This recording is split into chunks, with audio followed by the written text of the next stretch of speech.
நவகிரகங்களை மட்டுமே தெய்வங்களாக கொண்ட கோயில் கும்பகோணம் அருகில இருக்கக்கூடிய சூரியனார் கோயில். சூரிய பகவானை மூலவராக கொண்டு மற்ற கிரகங்கள் எல்லாம் அவரோடு இணைந்து அருள் பாலிக்கக்கூடிய அற்புதமான திருத்தலம். உலக புகழ் பெற்ற சூரியனுக்கான முதன்மையான திருத்தலம் இந்த கும்பகோணம் சூரியனார் கோயில். காலவ முனிவரிடம் ஒருமுறை இளம் துறவி ஒருவர் சென்று தன்னுடைய வாழ்க்கை எப்படி இருக்கும்னு ஒரு கணிப்பை கேட்டார்.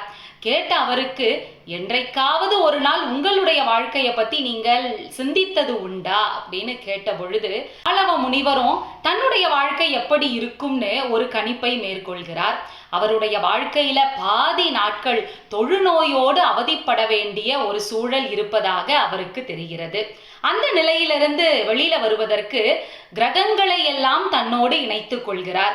விந்திய மலைக்கு சென்று பஞ்சாக்கினி அமைத்து நவகிரகங்களை எண்ணி வழிபட நவகிரகங்கள் அங்கு தோன்றி அவரிடம் என்ன வரம் வேண்டும் என்று கேட்க, இப்படி எனக்கு இருக்கக்கூடிய அந்த தொழுநோய் ஏற்படாமல் என்னை அதிலிருந்து காக்க வேண்டும்னு அவர் கேட்டுக்கொள்ள நவகிரகங்களும் அவருக்கு அந்த வரத்தை கொடுத்துவிட்டு சென்றன.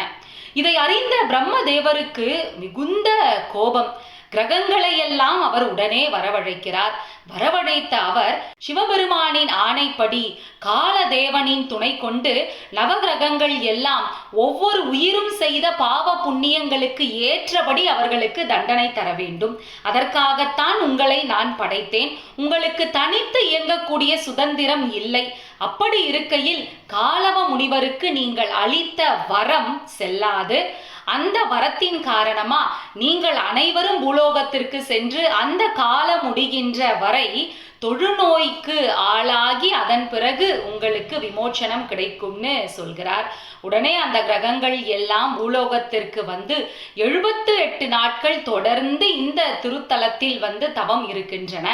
அந்த தவத்தில் மகிழ்ந்த சிவபெருமான் அங்கு தோன்றி அங்கேயே அந்த நவகிரகங்கள் குடிகொண்டு அருள் பாலிப்பதற்கான வரத்தை தருகிறார்.